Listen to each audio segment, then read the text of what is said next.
All right, we're doing two things today. Uh, the first thing we're doing is we're going over this homework six persuasion.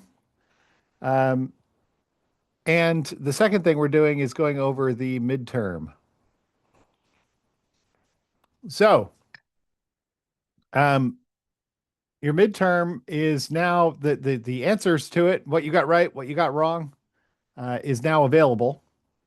And so, what I would like you to do as I'm going through homework six is go into your midterm and take a look at your which questions you got right, which ones you got wrong. I don't know if anybody got 100%, very few people, I think, but the grades were overall pretty decent. What I would like you to do is identify a couple questions that you have questions about, because almost nobody got a perfect score on this midterm. There's probably one or two that you would like me to go over. So our plan for the day here, and this shouldn't take super long, but our plan for the day is just to go over the persuasion homework and then go over whatever you have for the whatever questions you have on the midterm. Now, if I could, and this is what I used to do, I used to just go over every question on the midterm. That's what I would do, but unfortunately, everybody got a different midterm that's all drawn from a big test bank. So there's hundreds of questions, and we unfortunately don't have time to go through every single one. So instead, and that might be kind of boring for you anyway. Instead, what I would like you to do is find the questions that you have questions about and copy and paste them into the chat. Um, in fact, you can do that at any time while while I'm going through this homework six on persuasion. And I expect that pretty much everybody should have something to ask a question about. So uh, that's our plan for the day. Okay. So starting off, put myself over here. There we go. All right. So let's start off with homework six on persuasion. So this homework covers all these different ways that people can get you to do things or believe things um, by exploiting our common human psychology. Uh, and there are a bunch of different uh, persuasive effects that people can use. Um, so most of these I'm concerned with are about Cialdini's six principles of persuasion, but they added group bias to it because I think its own separate force. But these first two are about distinguishing normative from informational conformity. So if we if Sam doesn't agree that Endgame is the best movie of the year, but his friends love it, and when they ask him whether he agrees that it is the best movie of the year, he says that it definitely is. Um, This is normative conformity because he's acting in conformity with all of his peers, but it's not informational because he still doesn't agree with them. He's just acting as though he does agree with them. So that's where you're conforming your behavior to the group. That's different from informational conformity, where you don't just conform your behavior to the group, but instead actually come to think in the way that the group thinks.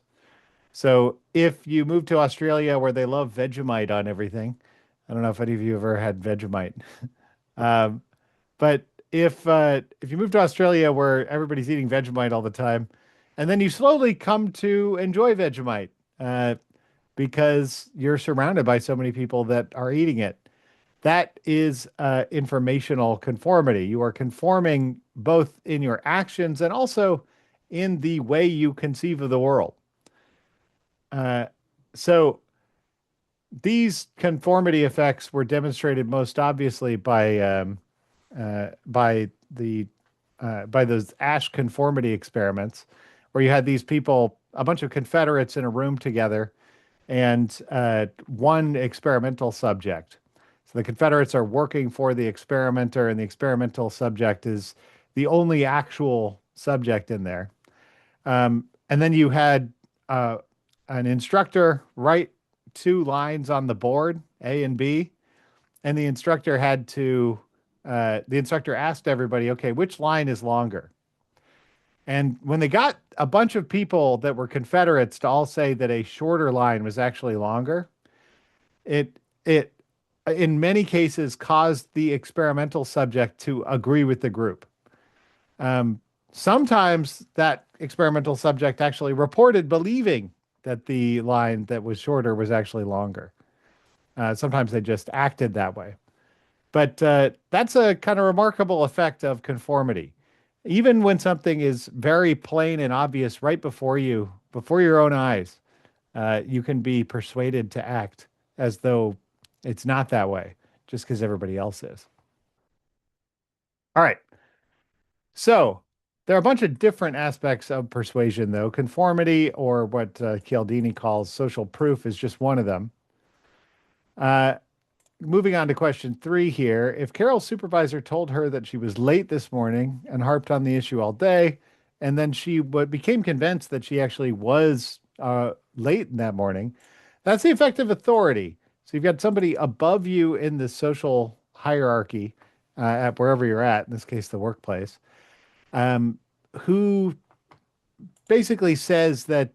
who basically says something, and then this, because they're above you in the social hierarchy, that has its own persuasive effect. Um, Question four is reciprocity. So a lot of salespeople exploit this notion of reciprocity.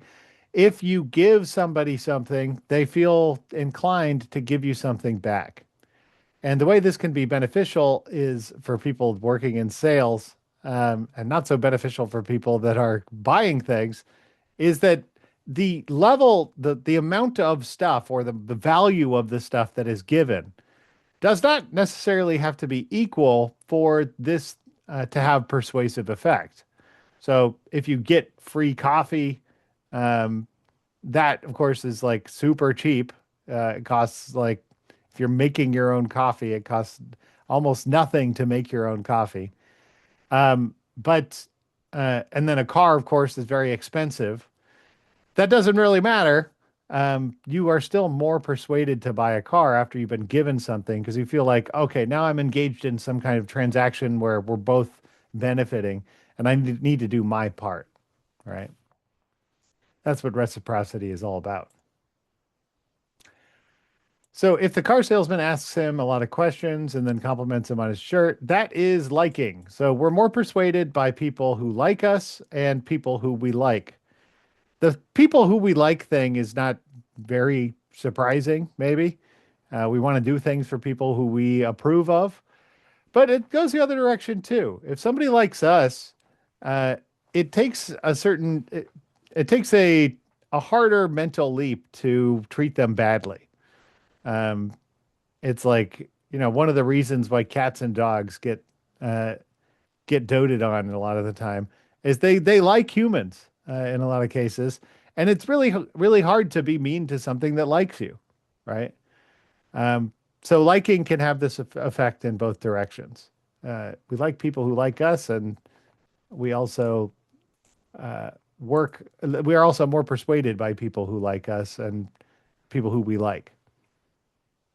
Okay, so when Jack said he wasn't going to buy the car, he'd started to leave. The salesman told him that the deal they were offering would expire by the end of the day. That's scarcity. Uh, Scarcity is commonly used in sales. Basically, the word sale implies use of scarcity. Usually, if something's on sale, that means it's not always going to be that price. So, um, a sale is just exploiting our need to adapt to scarcity, right? Uh, if the price is not always going to be this, it's going to be higher later. Well, you might as well jump on it now. Okay, let me pause and say, uh, let's see. Esha's got a question there about the midterm. I will take that as soon as we're done. I would love for you guys to do exactly what Esha's doing and paste some more questions into the chat based on your midterm questions you got right or questions you got wrong that you have questions about. Okay, Next question. The real estate agent told Jennifer that if she didn't get her deposit ready by the end of the day, the client was coming tomorrow to rent the apartment. Another client. Well, I had this experience numerous times in Brooklyn. Uh, you you go to look at an apartment, you go, this is a pretty cool apartment, but I got to go talk to people and make sure I can get the security deposit ready and everything. And it's not even the real estate, the broker lying to you a lot of the times. Um, the only time I experienced this where, you could get an apartment pretty easily was during COVID when everybody was fleeing the city. Um, every time other than that, I've always had to just like go get the security deposit that day. People who live in New York don't realize it's not the way it is everywhere. Oftentimes you could go look at places and think about it, and then you get back to them 2 weeks later and the apartment's still available. uh, okay. So that's scarcity though. The apartment's only available so long. Somebody else is going to take it. Question 8 is almost identical to the example that I gave you in the lecture. So consistency is our persuasive effect on ourselves. So if we commit ourselves to a particular course of action, we are, and we do that publicly, we're more likely to adhere to that action and not backslide later on. Because each of us wants to perceive ourselves as a kind of consistent person who acts in a rational way over time. And announcing that you're going to do something and then subsequently not doing it makes you look inconsistent, both to other people, but also to yourself. So when we really want to commit to doing something, it's always best, and we want to use the maximum persuasive force on our future selves as possible. It's always best to make commitments publicly to where um, you will be perceived as somebody who doesn't follow through if you don't follow through. Of course, you never want to make that kind of commitment unless you're really sure that you're really going to do it and it's realistic, right? Um, I'm not gonna uh, I'm not gonna get on social media and say that I'm going to be able to bench 400 pounds next year. It's just not gonna happen, right? But yeah. Anyway, so question 9. This one is group bias. So here we have a different team, members of, or fans of a different team, fans of this team. They both dislike each other. And it seems like the only reason why they dislike each other is really group bias. So group bias is our tendency to treat in groups better and out groups worse.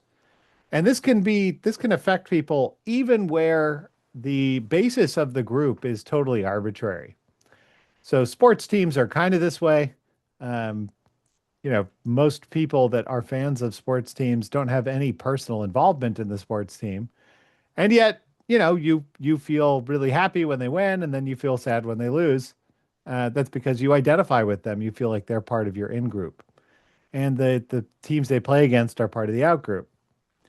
The classic example of this came from that Robbers Cave experiment, where a psychologist split a bunch of kids into two different groups and gave the groups names.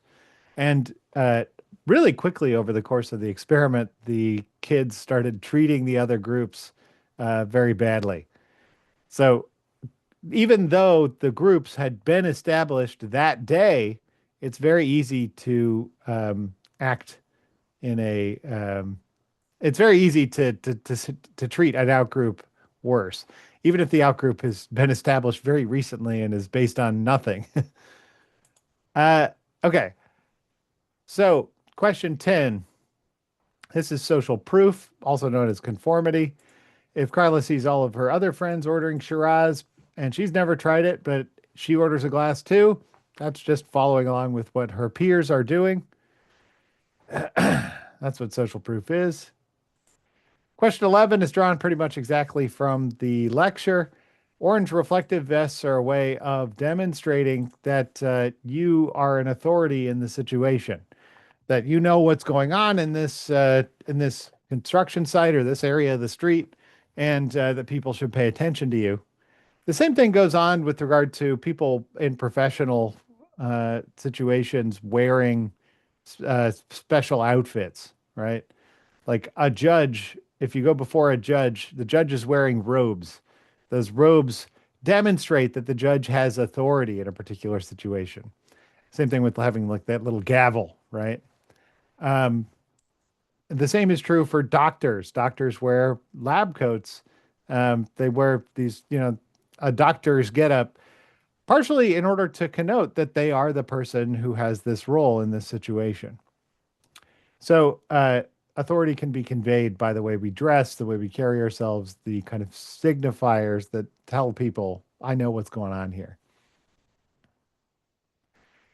So, though Jerry had never tried the soup at the takeout restaurant, all his friends seemed to love it, so he waited in line for 45 minutes to try some. That's social proof. The reason here is that all of his friends seemed to love it. Question 13. The soup restaurant was only open for 2 hours a day, and it was very difficult to get in to put an order. That's scarcity. If it's really hard to buy something, that allows people to charge more for it. You see this with like shoe drops and stuff. Lots of companies will uh, have a limited run of something in order to amp up the scarcity. If it's really hard to buy something, people want it more. Question 14. All these guys are on the math team together, and they can't help but call other teams names. That's group bias. They're treating everybody that's part of the out group, the other math team, worse than their own group. And finally, Jordan saw his friends were scared of the spider, so he reacted the same way. That's social proof, consistency. Or not consistency, social proof, conformity. Yeah. Okay, let's talk. Any questions about the homework here? Homework 6. You guys did great on it.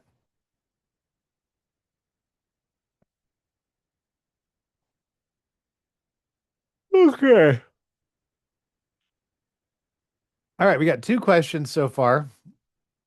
If you joined us late, what I would like you to do is open up your quiz, your homework, open up your midterm exam results, and please take a look at it and find a question that you got wrong that you would love for me to go over. Paste it into the chat, and I will give you an answer. All right. So this first one from Esha. I got a parking ticket last night. Even though I parked a little too close to the fire hydrant, I think I got the ticket because I forgot to put my parking permit in the window. Well, this is oversimplified cause. Basically, because there's 2 possible causes here for you getting a parking ticket. The first one is that you parked too close to the fire hydrant. The second one is that you didn't put your parking permit in your car window. Those both would give you enough to get a parking ticket. But this argument unreasonably assumes that it must be one of these without really ruling out the other. This argument, and in fact, you could get a parking ticket for 2 reasons, right? It could be that you on your parking ticket you have 2 citations. One of them says, too close to a fire hydrant. The other says, no permit in this permitted area. So both of those could be on your ticket. Both could be causes of you getting a ticket. But the argument is assuming that only one of these things is the cause. And that's what oversimplified cause is, right? So I wouldn't say that this is non-causa pro causa, even if it was even if it was the case that that neither of these had an actual causal connection with the getting the parking ticket, that you got a parking ticket for a totally different reason, or we have no reason to believe these reasons are connected with this action, with the parking ticket. I wouldn't say this is non causa pro causa, but rather post hoc ergo propter hoc. So, post hoc ergo propter hoc is where one event happens, that event concludes, and then later on, another event occurs. So, if, for example, we're saying, well, look, I forgot to put my parking permit in the car window, and then later I got a parking ticket. Well, that's post hoc ergo propter hoc. I wouldn't say that's the right choice in this case because both of these things actually could have a causal connection with you getting a parking ticket. It's just that the argument oversimplifies the explanation. There's a bunch of other possible reasons why you could have gotten the parking ticket. So non causa pro causa, by comparison, is a case where two events occur over the same duration. So this one event occurs, and then this other event also occurs during that same time, and we say one causes the other when there's not enough reason to believe those things are actually connected. And I don't think that's quite what's going on here. You park, and then later on you get the parking ticket. It's not like it's not like you're parking that whole time and getting the ticket that whole time, right? Some events occur over a duration of time. Some events occur discreetly where they're just a 1 second and then they're done. I think getting a parking ticket is like the latter. So does that make some sense, Esha, why that is the way that is? Okay. Very good. Faria, let's talk about yours. Oops, I'm typing in your name instead of typing in the question. Okay. All right, let's look at this question here. So even though the FDA has stated that its effects were actually worse than placebo, I took Dr. Smith's health fortifying herbal extract during the entire coronavirus pandemic and never got the disease the whole time. So we should conclude that the herbal extract prevents coronavirus infection. Well, this is a non causa pro causa. The real key here is the whole time, right? So the coronavirus pandemic was a years long event. It's something that occurred really from somewhere around March of 2020 until, I don't know, well into the start maybe of 2023. Like during that whole time, there was this huge pandemic that was a big problem. And lots of people were dying, lots of people were getting sick, etc. Uh, it's weird, by the way, like thinking about that. Like we don't talk about it all that much, even though it was this gigantic world-ending event for a lot of us. Um, but yeah, so that's an event that occurs over a long duration. What this person is saying is that they took this health fortifying extract during the entire coronavirus pandemic. That means that they are consistently taking it the entire time. So the argument concludes that taking it prevents you from getting COVID. Well, what this means is that we have these two events occurring over a long duration. And the argument infers that because these share the same coincidental time, the same coincidental duration, they occur over the same duration. One must have caused the other. So that's non causa pro causa. Post hoc ergo propter hoc is where it's like, suppose, for example, suppose that somebody said, I know you're going to this party and I know you don't want to catch COVID and everybody there has COVID. They're having a COVID party, getting everybody sick. I know you don't want to get COVID though. So take this extract now, and then later when you go to the party, you'll be safe. That would be post hoc ergo propter hoc, because now you'd have one event which occurs, you taking the extract, and then another event which occurs, which is you going to the party. And we could add a third event, you coming back and not being sick. That would be a series of discrete events where we assert that one event caused the other. But here we've got the entire coronavirus pandemic is one event occurring over a long duration. And then you taking this extract consistently over that time is also one event occurring over this long duration. So that's what non-causa pro causa is. Yeah. Any questions about that one? Does that make some sense? Okay, good. Let's see, Pamela, you're saying question 7 and 8. Can you paste in the at least a little bit of the question? The reason is, I don't know, let me scroll through here and show you. Look at all these questions. We got a gigantic list of them. So your question 7 and 8 is going to be a different one than other people's. Ah, there you go, Pamela. Okay. Uh, Here, we'll move on. I'll just work my way down the chat here. So let's go to Shireen's next. All right. It's interesting. I always get questions about this one, about this Bernie Sanders one. So, uh, in a recent poll, 20% of Iowa voters expect to caucus for Bernie Sanders. So we should expect that Bernie Sanders will get about 20% of the overall vote in the upcoming Iowa caucus. This is a generalization. So a lot of people that got this question, not everybody got this question, but a lot of people who got it um, answered statistical syllogism here. But this argument is the inverse of a statistical syllogism. So remember, something isn't a statistical syllogism just because it has a percentage in it. Um, Instead, a statistical syllogism reasons from a big group in the premises to a smaller group in the conclusion. And that's the opposite of what's going on in this question.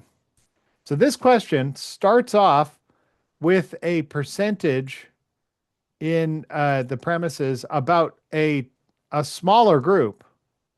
So 20% of people we polled who were going to vote in the Iowa caucus were going to vote for Bernie Sanders, right? So that's some people, a sample we have polled. Now look at the group in the conclusion. This is the overall vote in the upcoming Iowa caucus. The conclusion is not about the people we polled, but about the broader group of voters in Iowa that are participating in this caucus. So what that means is we're reasoning here from a small sample to a bigger group that sample was drawn from. That is the structure of either an enumerative induction or a generalization. And in this case, generalization is the right choice because the conclusion is not a universal claim. The conclusion here is that Bernie Sanders will get about 20% of the overall vote in the upcoming Iowa caucus.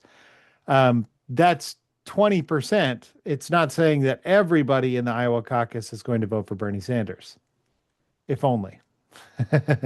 So, yeah, that's why this is a generalization. It's not a statistical syllogism or an enumerative induction. It's got the wrong group relations for statistical syllogism. It reasons from small to big, not big to small.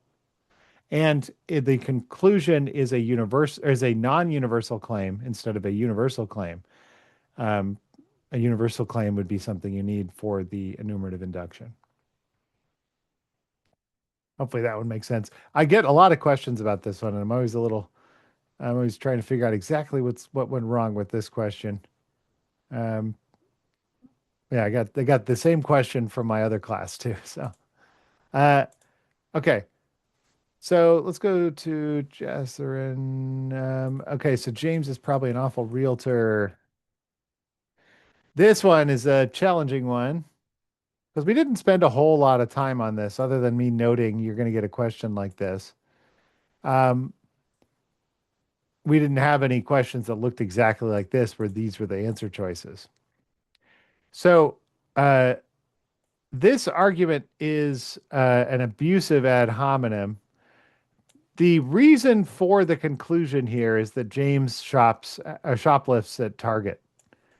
And the conclusion is that he's an awful realtor. Well, abusive ad hominem is where we just find some irrelevant reason to attack somebody and then infer from that irrelevant attack that whatever the conclusion is. Now, these other ad hominems are a bit more specific. Abusive is sort of like a catch-all for you're saying something bad about somebody and then using that to say we don't need to listen to them. So the fact that he shoplifts at Target is supposed to be just a generic attack on this guy's character. He's a bad guy. He's a thief. But of course, that has nothing to do with whether he's a good realtor or not. or it's at least very tangentially related at most. So these other answers here are more specific forms of personal attack. Tu quoque would be calling somebody a hypocrite. Circumstantial ad hominem is where we say people from this kind of background tend to act this way, and so we expect this person will act this way too. So, of course, of course, we shouldn't take this person's opinion on what kind of pizza is good. They're from, you know, Nevada or something. I don't know. That would be a circumstantial ad hominem. Guilt by association is where this person is liked by bad people, and that's why we shouldn't trust them. So other bad people like this person, and so we shouldn't trust this person. They're guilty by their association with this other group. And then, if you were to answer that this is not a fallacy, it would have to be a case where something about the personal attack actually is relevant to the conclusion you're trying to draw. I think that the fact that somebody shoplifts at Target is sufficiently disconnected from being a bad realtor, um, that this is a fallacy. Although you could make an argument that if somebody is a thief, they're probably not going to be a good realtor in the sense that you don't want to trust them with like selling your house, right? I think there's an argument there, but I think abusive is still the right choice here, or the best choice. Okay, so Elizabeth, if you prepare. Yeah, so this one's tricky. You're asking, why is this not an argument? If you prepare for retirement by contributing enough money to your 401k over your work years, then you'll have enough money to retire in your old age. Now, this statement is just a conditional statement. And way back when we first started this class, we talked about what an argument is, what a statement is, right? A statement is just something, words that assert something, right? It's a thought that asserts something written down or, said out loud. Now, a statement that says there's a conditional relationship between these two things is still just a statement. For this to be an argument, we would need to actually assert either of these things. And conditional statements don't assert either of their parts. So this statement does not say it does not say that you have prepared for retirement by contributing enough money to your 401k. It also does not say that you'll have enough money to retire in your old age. It's not like this part is a reason for this part. This statement taken as a whole just asserts a kind of triggering conditional relationship between these two states of affairs, where if one happens, it says the other will happen. But because it hasn't actually asserted either of these parts, neither of these parts is being used as a reason for the other. So the short story here is that if you just have a conditional statement, it is not an argument.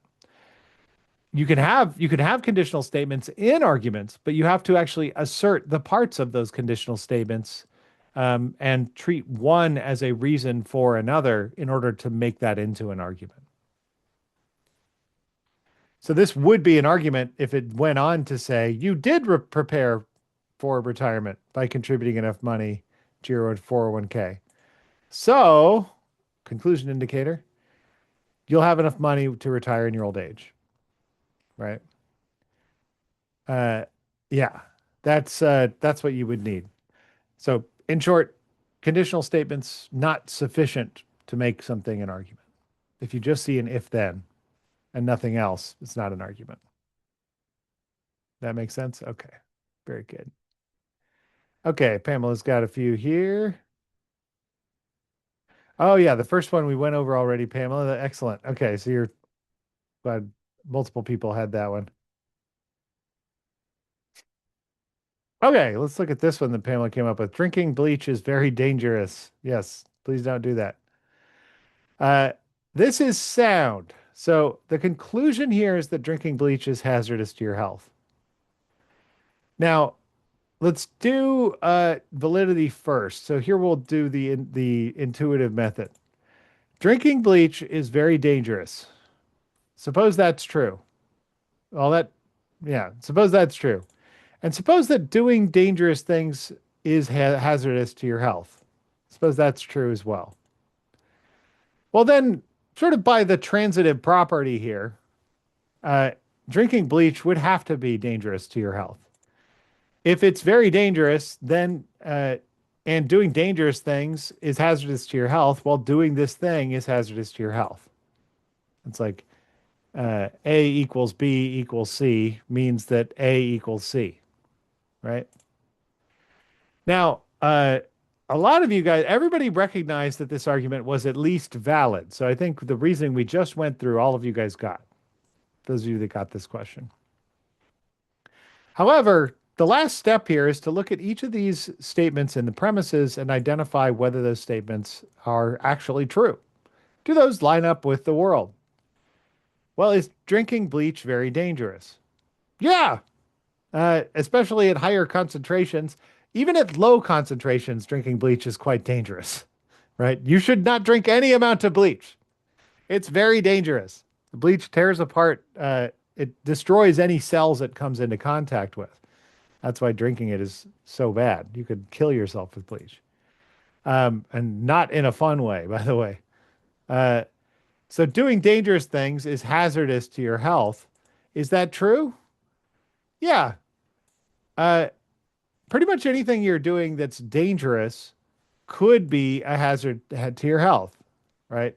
If something's hazardous to your health, that just means it presents a danger that your health might be compromised. Well, dangerous things have a potential to compromise your health, right? It's true that doing dangerous things is hazardous to your health. So both of these premises are true. The argument is valid, and therefore the argument is sound, right? Does that make sense, Phil? Yeah.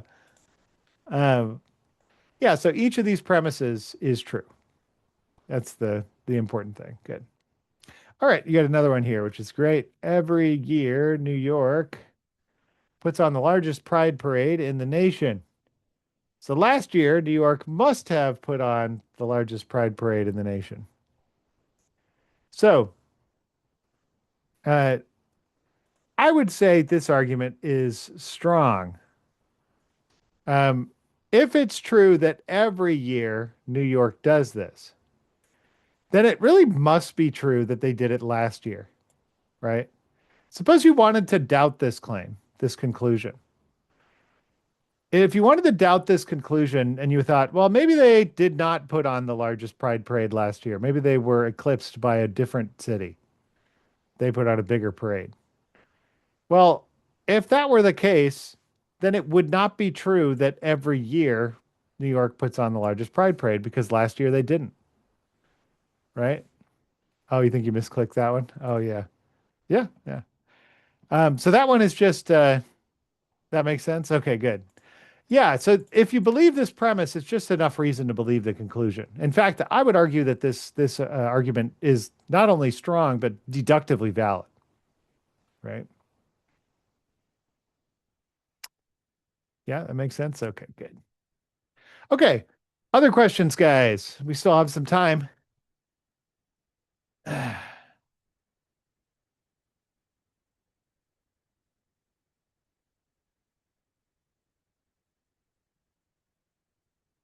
look at the total score here.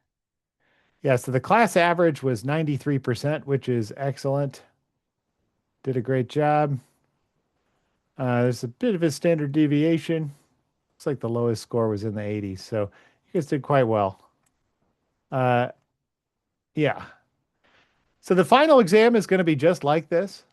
The final exam is going to be a 50 question multiple choice test, just like this. Uh, let's see, what were you gonna, oh yeah, that's totally fine, Pamela. So the final exam is also going to be cumulative. So about half of that final exam is going to be stuff that's pre-midterm content that comes from before the midterm. And you should, so if there's any consistent pattern and you missing questions on this midterm, that's an indication that you should go back and do a little bit more work to make sure that you are ready for the final exam, so you're not missing those questions.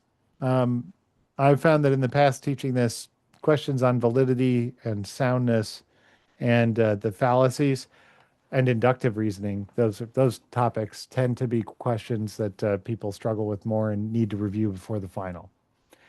So, yeah. So watch out for that. But we have quite a bit of time here before we actually get to that final, about another month. I always found it funny that CUNY spring break is like a month before we finish our finish our classes. But so we have about a month left in this class. The rest of this class should be noticeably more easy than the first half of this class.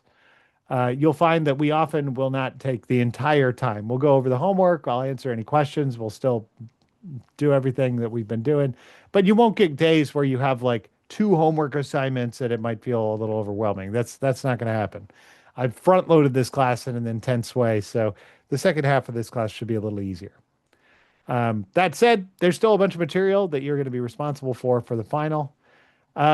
There's one last thing I want to mention before I let you guys go today, which is your fallacies paper was due today as well. There's a lot of stuff due today. That fallacies paper, I will grade over the course of the next few weeks. I'm going to be pretty damn busy, really through the beginning of next week. So it may not be, it may be a couple weeks before I actually get your grade back on that. The way I grade that is there are three ads for that I'm asking for, and three different fallacies. If you answer the same fallacy twice, I will not give you credit for the second one. Or if you get a question substantially wrong, if you get the analysis of an ad substantially wrong, either because you're misdescribing what the argument is in the ad, or because you're identifying the reasons you're providing aren't the proper ones for the fallacy that we're dealing with, I will take off 10 points per fallacy per ad when you're doing that. So you start off with 100%. If you get one ad substantially wrong in your analysis, I will drop you down to 90%. If you get two wrong, I'll drop you down to 80. If you get all three wrong, I'll drop you down to 70. Really, if you take a crack at all three, you're going to get at least a 70% on this assignment. But, if you only do two, you might get less than 70%. So there's a certain degree of participation here. So I will also sometimes give you half score. Like if I'm like, that's not quite the right analysis, but I can see where you're going with this. And it does demonstrate some understanding of the fallacy. Sometimes I'll drop you down 5 points, but not the full 10. So you can watch out for that. And yeah, if you are not satisfied with your fallacies paper grade, and I should say it's worth 25% of your grade in this class. So it's definitely worth making sure you get a good grade on. If you're not satisfied with your grade, like a lot of things in this class, you can do more work and resubmit it. However, if you resubmit it, you got to write a totally new fallacies paper. So 3 new ads and 3 new fallacies. So you can't just revise the one that you already did. So you will likely not get a ton of feedback from me on this either. If you got all the questions right, what you will see is just me going, good, good, good, identifying the places where you did the right things. If I mark you down, I will give you an explanation for, okay, this is not what this fallacy is, right? You'll get an explanation if you get marked down. We'll get less of one if you get it all right. It's just the nature of the game. All right. So that's all the stuff I wanted to cover for today, guys. Feel free to stick around if you have other questions about the midterm or other things you want to cover. But that's all I wanted to cover. So have a great week, and I will see you guys next week to talk about sins of memory. I think we may be meeting. Oh yeah, no, sins of, okay, yeah, I think that's fine. Yeah, we should only have to meet next Thursday. It's got to be because we're meeting again on Tuesday. We're not meeting on Tuesday because it's a redefined day. That's what I'm wondering. Next Tuesday, but I have another class at exactly this time, so I don't know. All right. Anyway, hold on, the 1 second. Let me look at that. How do I have this scheduled? Tuesday. Yeah, sense of memory. That's an interesting question because I have this exact same class at the exact same time on Tuesday.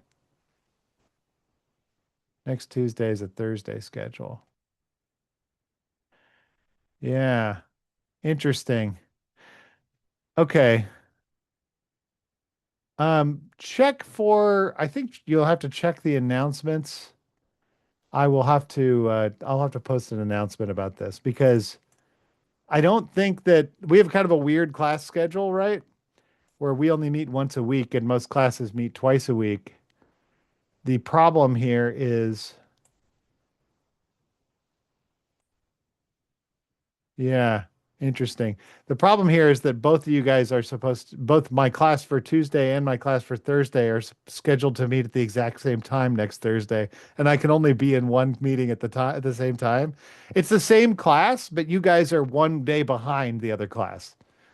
So I think what I got to do is make sure that, let's see, they're not meeting until 4:28 after that. Oh, okay. Yeah. So we are meeting next Tuesday. We're meeting next Tuesday and next Thursday. So we got a lot coming up. You guys have to try and catch up to my other class. It's so weird the way they scheduled it this year with this redefined day, at least the way it affected our class. All right. So I will see you guys next Tuesday and also next Thursday is the current plan. So, all right. Anyway, sorry for keeping you any longer than that. I will see you guys then. Have a great week, guys.